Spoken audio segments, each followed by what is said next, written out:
What is going on, guys? Welcome to another video. As always, hope you guys are all doing good.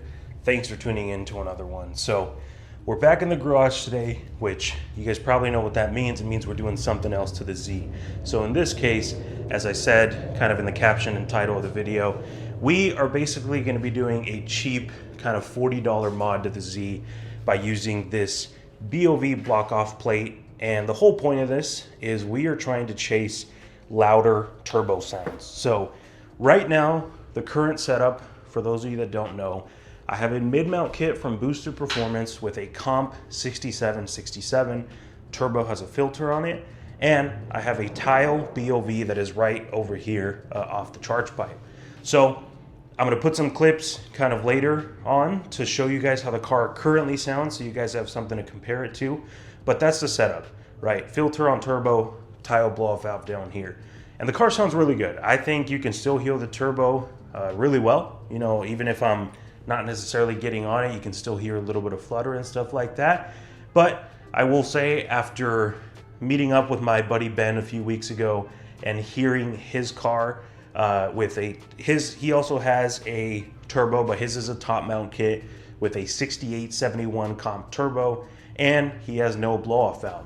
And his car flutters like crazy. I mean, I'll put a clip right now real quick.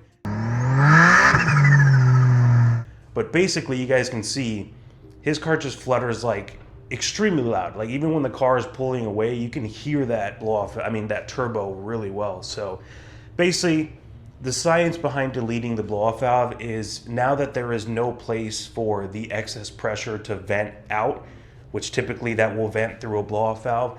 Now it is going to vent through the front of the compressor housing on the turbo, right?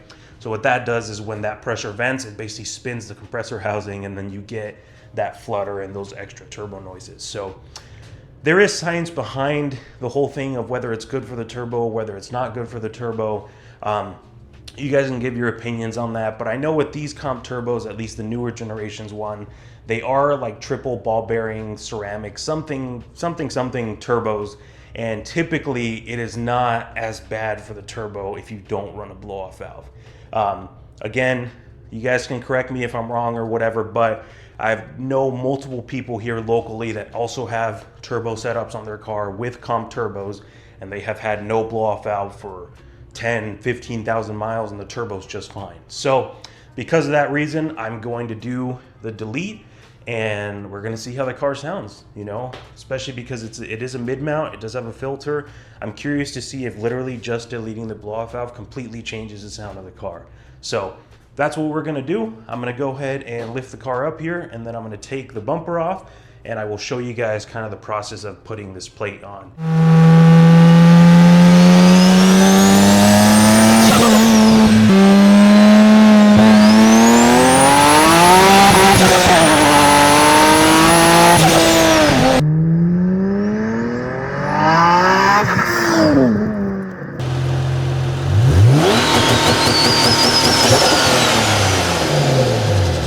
So, got the bumper off. First thing I need to do is I need to loosen the clamp that is holding the blow-off valve on, and that is just a 4mm Allen key. So I'll loosen that to get the clamp to actually move, which it is now. And then now it is time to actually take the vacuum port that is up here. So this is my vacuum reference for the blow-off valve. Quick tip here, let me grab my tool, I don't know where I left it.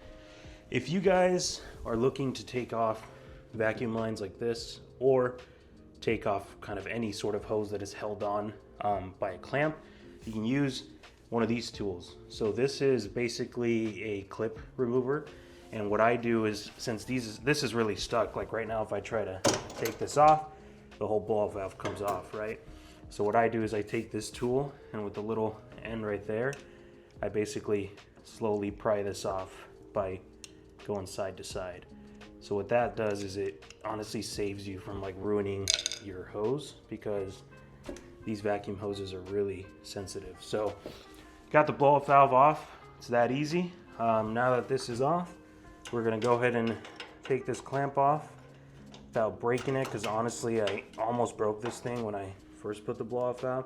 You can see a little bit of a bend right there, but we're gonna be reusing this clamp and the O-ring right here, so let's make sure we don't lose this. So I'm gonna screw this on to make sure it doesn't come off. But now, this is the O-ring. So we're gonna be reusing the O-ring and the clamp. So we gotta keep those two pieces. So that plate that I showed you guys earlier, it's right here. So we got it's from Vargas Turbo, but this is literally just a plate. I mean, this is a really high quality plate, definitely feels nice, but at the end of the day, a plate's a plate, you know? So what we're gonna do is we're gonna put the O-ring right here on the flange as it was before. And then we're going to put this block-off plate on it. So, sorry, it goes this way. Yeah, I was putting it the wrong way.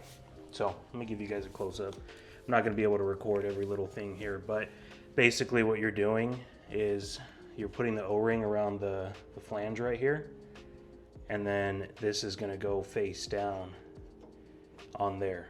So now, after clamping it, I'm gonna put the clamp all around here, and you'll have this pipe blocked off, no longer having a blow off valve.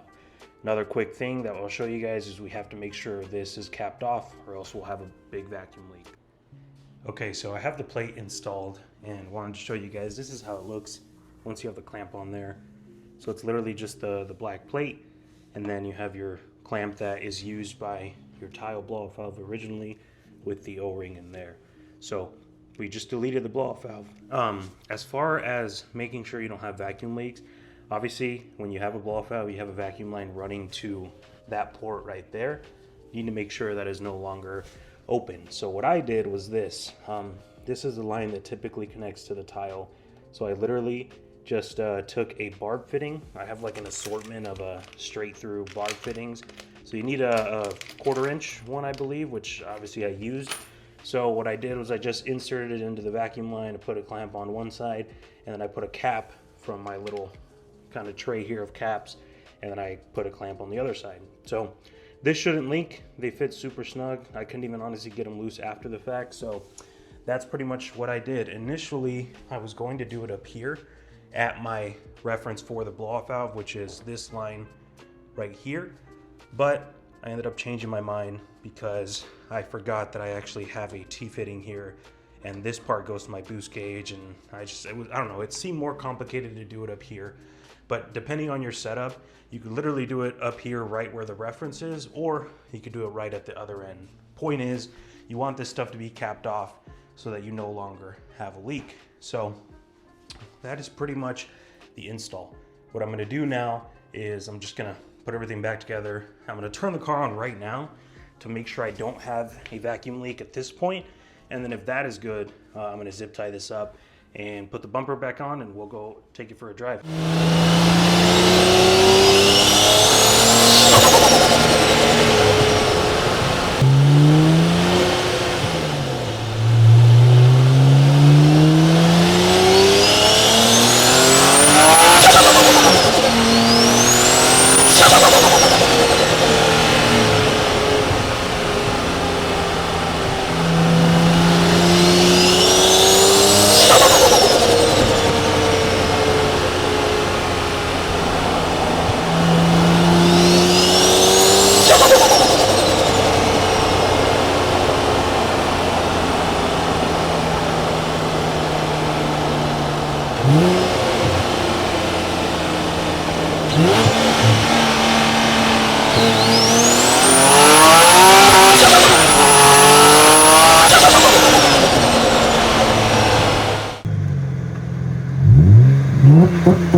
Alright guys, so I'm picking up the video later in the day. Got a chance to kind of drive the Z around, get used to the new turbo sounds. So I'll be completely honest, man. I definitely don't feel a huge difference. I mean, hear a huge difference. As far as like how the turbo sounds when it's spooling up, I think there's literally no difference. I think it sounds the same, which I expected, because the thing that I'm noticing is obviously that when I let off, the flutter of the turbo is a lot louder. It is enough to where I can definitely notice it compared to the old clips, because I would have flutter before with my blow-off valve, but not as much as I have now. So I like how now it's kind of like the classic like turbo, you know, flutter that most people are used to.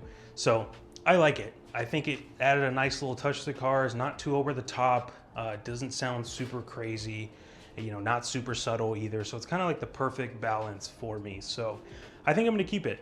You know, it was like $40 for the cap, 20 minutes of my time. I don't see why not. I'll keep it. If I get bored of it or whatever, maybe one day I'll switch back to the blow-off valve. But for now, we're gonna keep this setup. So blow-off valve will just live right here off the car.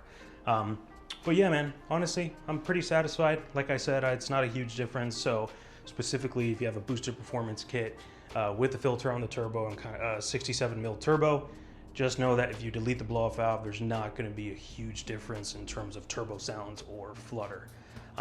So yeah, anyways, I know this was a bit of a shorter video, not necessarily anything super crazy going on. So appreciate you guys tuning in to another one. We did just hit about 2,500 subs on the channel. Honestly, channel is growing a lot faster than I thought it ever would. So appreciate you guys for sticking around, supporting the videos. And yeah, you know, if you guys have any any videos ideas, definitely drop them down below in the comment section. Drop your thoughts on how the car sounds, you know, whatever you want to say on there, go ahead and say it. But I definitely am looking for some video ideas. I am trying to kind of make videos more often, but I don't want to turn into this guy that just uploads to upload and uploads any little thing just to get a video out, right? That's definitely never been something I want to do, and I'm not going to start. So definitely drop your ideas down below, and then we'll see what kind of videos we can make. So anyways, enough yapping, guys. Thank you guys so much for tuning in to another one, and we will catch you in the next one.